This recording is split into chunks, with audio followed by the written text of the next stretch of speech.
Como é que é? Tem tipos de relevo? Olá, cara aluno, tudo bem com você? Hoje vamos falar um pouquinho aqui sobre estrutura geológica e tipos de relevo. Se esse assunto te interessa, então não esqueça, já assina a chamada aí, dando aquele like, se inscrevendo no canal, ativando o sininho de notificações, beleza? Partiu gabaritar, vamos nessa!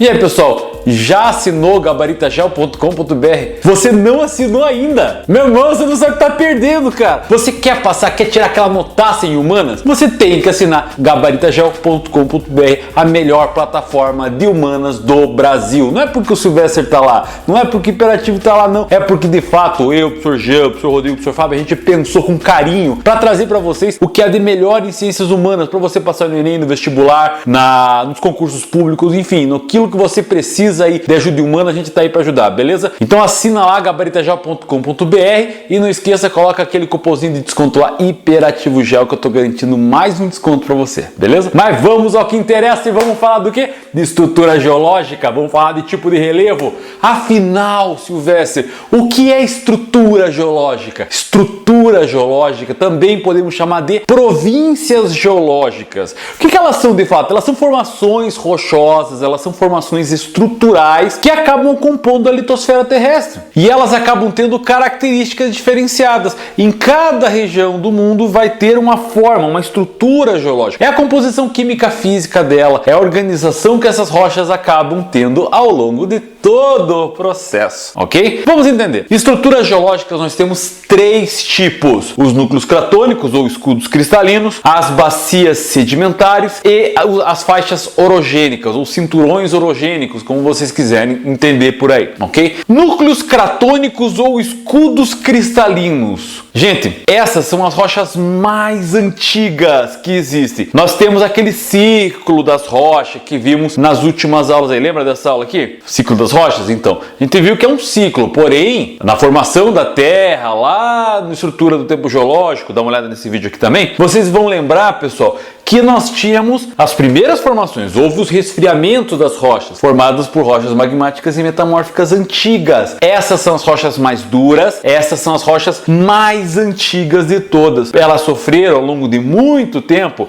detalhe, pré-cambriano e paleozoico, pelo menos aí, gente, 500 milhões de anos atrás. Esses 500 milhões de anos atrás sofreu o quê? Sofreu muito processo de erosão, sofreu muito processo de intemperismo químico, intemperismo físico, que acabou aí desintegrando essas partes das rochas. Então, acabaram formando partes isoladas. Essas rochas aí, elas são cristalinas, elas são rochas de origem metamórfico-magmática. É daqui onde vai sair os principais recursos mineralógicos metálicos, galera. Ferro, manganês, prata, ouro, chumbo. Vai sair de onde? Vai sair de áreas de núcleos cratônicos, de escudos cristalinos, ok? Rochas magmáticas e metamórficas. Muito tempo, do Paleozoico e do Pré-Cambriano, sofreram forte erosão. Fechou? Entendido até aqui? O segundo ponto são as bacias sedimentares. Bacias sedimentares é o lugar, o espaço, normalmente áreas mais baixas do que as áreas de escudo cristalino ou do dobramento moderno, faixa orogênica. Elas vão ser então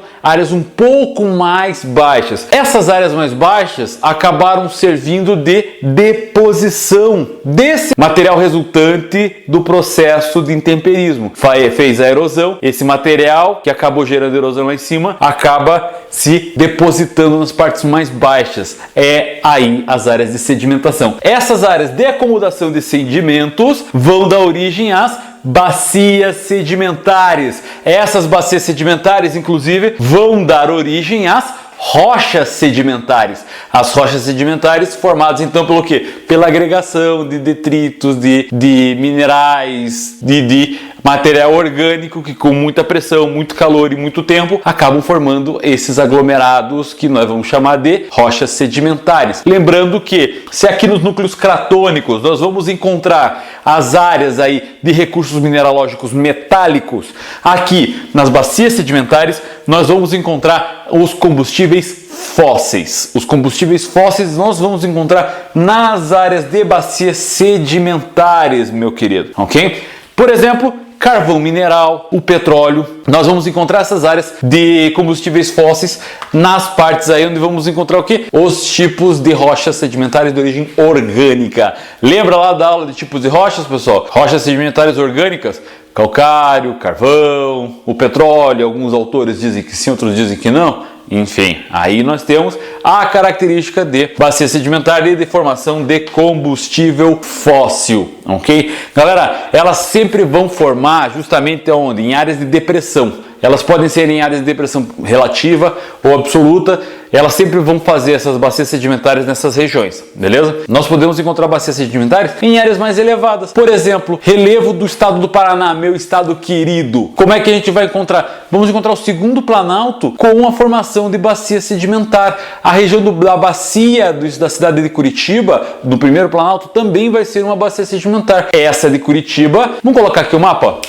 Essa bacia de Curitiba, vamos ter aí bacias sedimentares recentes, do período do Cenozoico, ou seja, fez erosão agora, acabou formando agora há pouco tempo na geologia, pelo menos aí, no máximo 50 milhões de anos atrás, ok? Agora, a parte de Ponta Grossa, a gente já vai perceber o quê? Que ali é uma bacia sedimentar antiga, do período lá do Paleozoico, lá do período Devoniano. Então a gente vai perceber que essas rochas aqui, um dia elas foram o quê? Foram fundo do oceano. O oceano transgrediu nessa parte, acabou fazendo leito oceânico, então imagine areia, um monte de coisa ali. Aí com o tempo houve a formação do dobramento antigo, que deu origem à Serra do Mar, e aquela parte ali acabou, que era mar, acabou regredindo, acabou virando uma área de bacia sedimentar.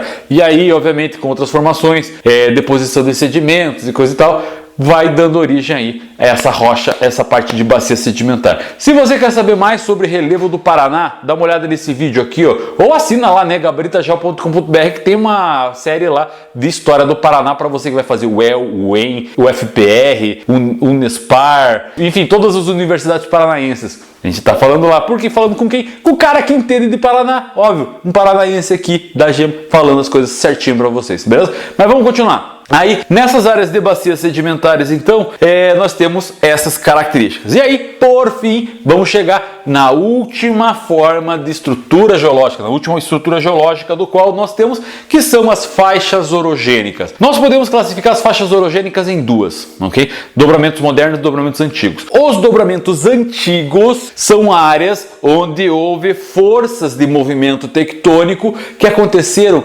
lá no pré-cambriano, lá no Paleozoico, lá na formação do Pangeia, galera. Então essa formação do Pangeia deu origem a esses dobramentos daquela época e, obviamente, essas rochas já sofreram muito processo de erosão, de desintegração e outras já se transformaram em núcleos cratônicos, certo? Mas as que resistem ainda em formato de dobramento vão ter sempre o quê? Altitudes menores que 3.000 metros, vão ter características de topos mais arredondados, esses dobramentos, e vão ter aí uma forte área de sedimentação ao redor. Um exemplo clássico, a Serra do Mar do Brasil aqui vai ter essa característica de dobramento antigo. Podemos colocar também Montes Apalaches, podemos colocar os Alpes escandinavos, temos essas áreas, os Montes Urais na Europa, vamos ter essas características então de dobramentos antigos. É uma faixa orogênica formada por dobramentos antigos, dobramentos que rolaram lá no período do pré-cambriano, lá no período do Paleozoico. Beleza? Fechou? Entendido aqui? Você já deu teu like? Dá esse like, né, cara? Pô, a gente tá fazendo essa aula legal pra você aqui. Beleza? Vamos lá. Continuando então, temos também os dobramentos modernos. Os dobramentos modernos, eles são modernos por causa do nome. Período terciário, era cenozoica, na era atual do qual nós estamos. Aí sim, temos cerca de 50 milhões de anos para cá. Se no Paleozoico pré-cambriano tínhamos pelo menos 500 milhões de anos, agora de 50 milhões de anos para cá é que temos essas formações. É onde acaba formando a orogênese, onde as placas fazem um movimento convergente, vão fazer um soerguimento e esse soerguimento vão dar origem às grandes cadeias de montanhas, formadas principalmente por altitudes acima de 3.000 metros, vão ter estruturas mais pontiagudas, não sofreram tanta erosão assim. Então você vai ter erosão, obviamente, mas não vai ser tanta erosão e vai ter características aí de rochas metamórficas e magmáticas, bem erguidas, bem bonitonas. Exemplos clássicos aqui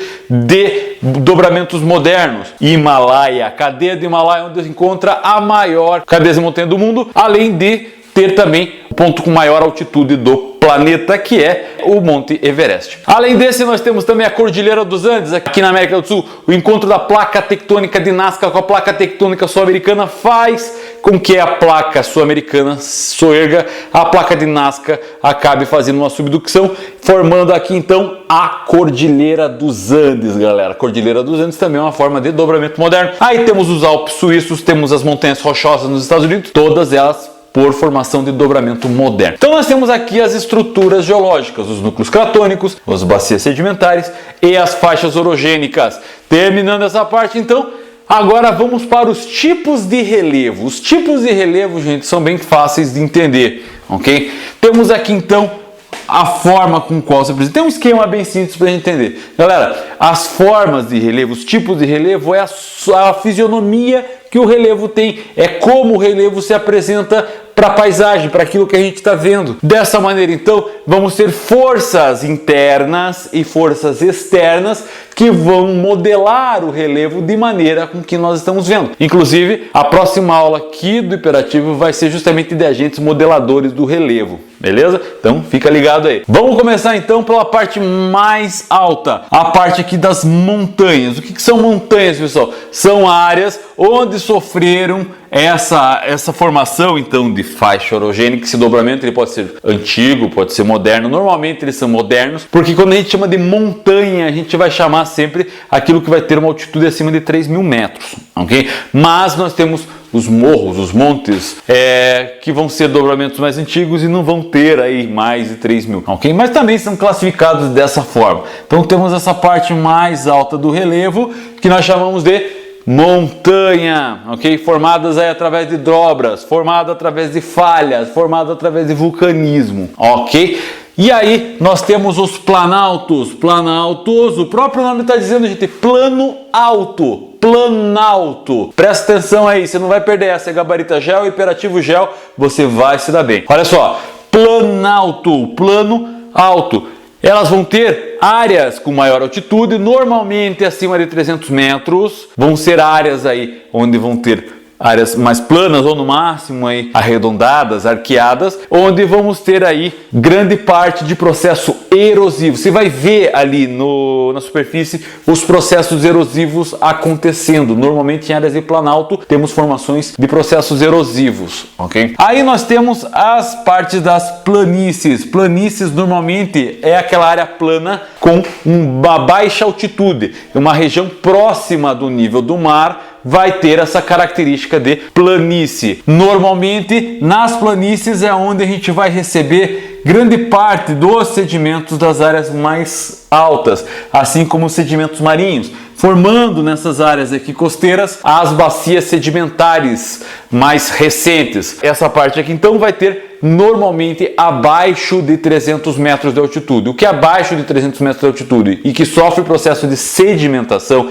acomodação, deposição de sedimentos, vai ser caracterizado como planície. Agora, nós temos outras duas áreas aí, que é também formas de relevo, que também podem sofrer esse processo de formação de bacias sedimentares. Lá, essas da estrutura geológica que a gente está falando aqui agora, que é as depressões. Depressão podemos dividir em duas, galera. Depressão relativa, ela está acima do nível do mar. Sempre uma depressão vai ser o quê? Um rebaixamento de um planalto. E aí, por fim, nós temos o quê? Nós temos as depressões. Depressões podem ser classificadas de duas maneiras, pessoal. Depressão relativa e depressão absoluta. As depressões relativas, nós vamos ter sempre como um rebaixamento de planalto. Não que a outra também não seja, mas essa vai se caracterizar sempre como uma área mais baixa do que o planalto dominante. Uma depressão sempre vai ter do lado um planalto, porque ele que vai caracterizar a depressão. Vai ser uma área de bacia sedimentar, pessoal. Aqui, ó, o processo erosivo que aconteceu no planalto vai vir para essa parte, vai formar uma bacia sedimentar nessa região aqui, beleza? Por exemplo, Planalto de Curitiba, a bacia de Curitiba é uma região de depressão em bacia sedimentar. Curitiba é uma depressão, uma parte de depressão do primeiro planalto. ok? Nós temos o primeiro planalto, mas mais especificamente a parte de Curitiba ela é um rebaixamento, ok? Olha só, seguindo aqui, galera, nós vamos ter, além da depressão relativa, vamos ter uma área de depressão absoluta. Qual é a diferença? A diferença é que esse rebaixamento foi tão rebaixado que ele está abaixo do nível do mar. Então ele já não é mais caracterizado como rebaixamento de planalto. Ele é rebaixamento inclusive de planície. Então ele vai estar formando aí a depressão absoluta. Normalmente vai ser formado lagos, vai ter alguma depressão, alguma deposição sedimentar organizada aí, e ali vai ter normalmente áreas de combustíveis fósseis nessas partes, ok? Bom, pessoal, era isso.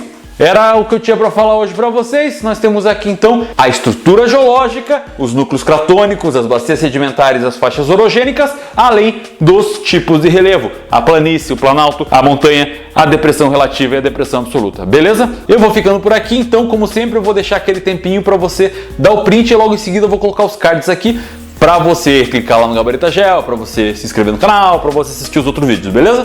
Muito obrigado, meu querido, por ter assistido esse vídeo até aqui. Tchau, print na tela.